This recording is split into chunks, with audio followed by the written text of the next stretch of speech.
এখন আমরা দেখব 6 নম্বর প্রবলেমটার সলিউশন। সো প্রবলেম স্টেটমেন্ট কি? x square plus y square is equal to 1 এবং y is equal to 1 minus x বক্ররেখা দুইটি দ্বারা সীমাবদ্ধ ক্ষেত্রের ক্ষেত্রফল নির্ণয় করো। সো মোটামুটি এখানে বৃত্ত আঁকা একটা, যেটা হচ্ছে x square plus y square is equal to 1 এবং এই যে বক্ররেখাটা সেটা হচ্ছে y square is equal to 1 minus x। আচ্ছা, তাহলে এই যে মাঝখানে ছোট একটা অংশ আছে, এইটুকের ক্ষেত্রফলই আমাদের বের করতে হবে। তো আমরা একটু ছেদবিন্দুগুলো বের করে ফেলি। 3টা ছেদবিন্দু হবে মোট। তাহলে একটা একটা করে বের করি। সো y স্কয়ারের জায়গায় আমরা 1 মাইনাস x বসাই। তাহলে x square plus 1 minus x সমান হচ্ছে 1 1 1 কাটা, তার মানে x স্কয়ার মাইনাস x সমান 0, তার মানে x এর ভ্যালু হচ্ছে 0 এবং 1। প্রথমেই x এর ভ্যালু 0 বসাই। তাহলে x এর ভ্যালু যদি 0 বসাই তাহলে y এর ভ্যালু চলে আসবে হচ্ছে plus minus 1। So x is equal to যদি 0 হয় তখন y এর ভ্যালু হবে প্লাস মাইনাস 1 এন্ড x এর ভ্যালু যদি 1 হয় তখন 1 স্কয়ার কাটাকাটি y এর ভ্যালু হয়ে যাবে 0। তার মানে একটা বিন্দু যেখানে y এর ভ্যালু 0, x এর ভ্যালু 1, সো 1, 0। বাকি এই দুইটা বিন্দু x এর ভ্যালু 1, x এর ভ্যালু 0 আর y এর ভ্যালু প্লাস মাইনাস 1, তার মানে x এর ভ্যালু 0, y এর ভ্যালু মাইনাস 1।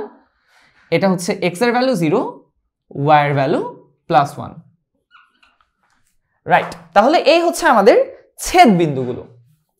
সো আমাদের এই চিপা অংশগুলোর ক্ষেত্রফল বের করতে হবে। তাহলে আমরা জাস্ট নিচেরটা উপরেরটা দুটো একসাথে বের না করে শুধু উপরেরটা বের করে 2 দিয়ে গুণ দিয়ে দিব, তাহলেই কিন্তু আমাদের হয়ে যাবে। সো আমরা একটু নামগুলো আবার বলি, বা এখানে অ্যাকচুয়ালি নাম বলাটা ডিফিকাল্ট কারণ এখানে ক্ষেত্রটার নাম ওভাবে বোঝানো পসিবল না, কারণ এটা দুইটা বক্ররেখার মধ্যে। সো আমরা এইভাবে না বলে আমরা বলি সমগ্র অংশের ক্ষেত্রফল সমগ্র সীমাবদ্ধ ক্ষেত্রের ক্ষেত্রফল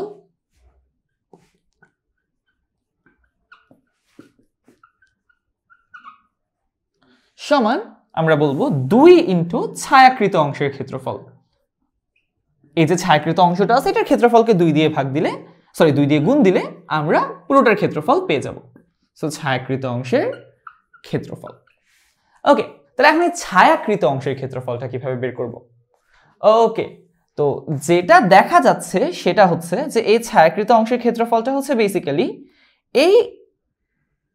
এইখানে যে অংশটা আছে এইটুক, এই বক্ররেখা x অক্ষের নিচে যতটুকু অংশ করে বিয়োগ উপরেরটা, অর্থাৎ বেসিক্যালি এই কার্ভ এবং এই কার্ভের মধ্যবর্তী অংশের ক্ষেত্রফল। সো y2 মাইনাস y1 দিয়ে খুব ইজিলি করা যাবে। তাহলে সুতরাং আমরা বলবো ছায়াকৃত অংশের ক্ষেত্রফল দুইটা বক্ররেখার মধ্যবর্তীতে y2 মাইনাস y1 ক্ষেত্রফল সমান ইন্টিগ্রেশন অফ লিমিট হচ্ছে আমাদের এখান থেকে এই, অর্থাৎ 0 থেকে 1, y2 minus y1 dx। y2 হবে উপরেরটা এবং যেহেতু প্রথম চতুর্ভাগে তাই আমরা সব পজিটিভ ভ্যালু নিব। সো উপরে হচ্ছে বৃত্ত, তার মানে আমরা বৃত্তের জন্য y সমান একবারে লিখে ফেলবো √1 মাইনাস x স্কয়ার। এত ডিটেইলসে আমরা যাব না, আমরা অলরেডি এটা অনেকবার করছি। নেগেটিভটা নিব না কারণ প্রথম চতুর্ভাগের কাজ। আর দ্বিতীয়টার জন্য আমরা y সমান just √1 minus x, once again আমরা নেগেটিভটা নিব না। সো আমরা বলবো ইন্টিগ্রেশন অফ 0 থেকে 1 পর্যন্ত √1 minus x square minus √1 minus x, y দুইটার ভ্যালু dx। এবং এটার জাস্টিফিকেশন হচ্ছে যেহেতু প্রথম চতুর্ভাগে তাই নেগেটিভ ভ্যালু আমরা কাউন্ট করব না। আচ্ছা, সো এবার একটা একটা করে ইন্টিগ্রেশন করব। আমরা সেপারেটলি ইন্টিগ্রেট করব, সেটাই আমাদের জন্য বেটার হবে। সো সুন্দর করে করি, জায়গা নিয়ে করি। ওকে, তাহলে ইন্টিগ্রেশন অফ 0 থেকে 1 পর্যন্ত √1 minus x square dx minus integration 0 থেকে 1 পর্যন্ত √1 মাইনাস x dx। রাইট, তাহলে এইটুক মুছে দেই। Okay, so √1 minus x square আমরা জানি অলরেডি কি করতে হবে, x by 2 √1 minus x square plus a square মানে 1 by 2 sine inverse x by 1 মানে সাইন ইনভার্স জাস্ট x হবে। 0 থেকে 1 পর্যন্ত minus √1 minus x, root x 1 minus x, root x কে ইন্টিগ্রেট করলে হয় x to the power 3/2 divided by 3/2, তার মানে 1 minus x whole to the power 3/2 divided by 3/2, এবং এটাকে আরো ভাগ দিতে হবে পুরো আনসারটাকে x এর সহগ দিয়ে, অর্থাৎ -1 দিয়ে। তাহলে আমি নিচে একটা -1 গুণ দিয়ে দিব 0 থেকে 1 পর্যন্ত।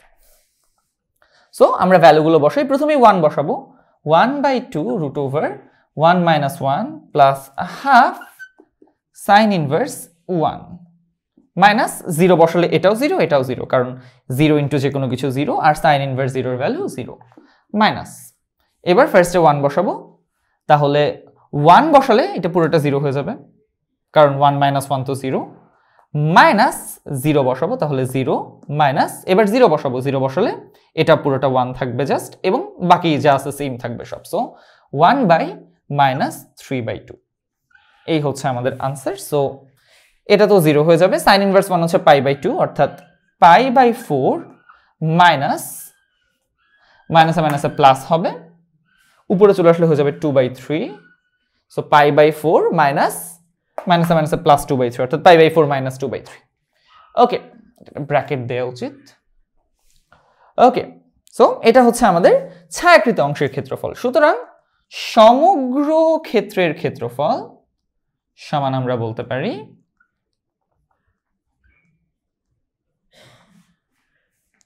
সমান 2 ইন্টু এইটুক, π/4 মাইনাস 2/3 বর্গ একক, π/4 মাইনাস 2/3 বর্গ এককের সাথে 2 গুণ করলে আমরা সমগ্র ক্ষেত্রের ক্ষেত্রফলটা পেয়ে যাব। তাহলে এটাই হচ্ছে আমাদের এই প্রবলেমের সলিউশন।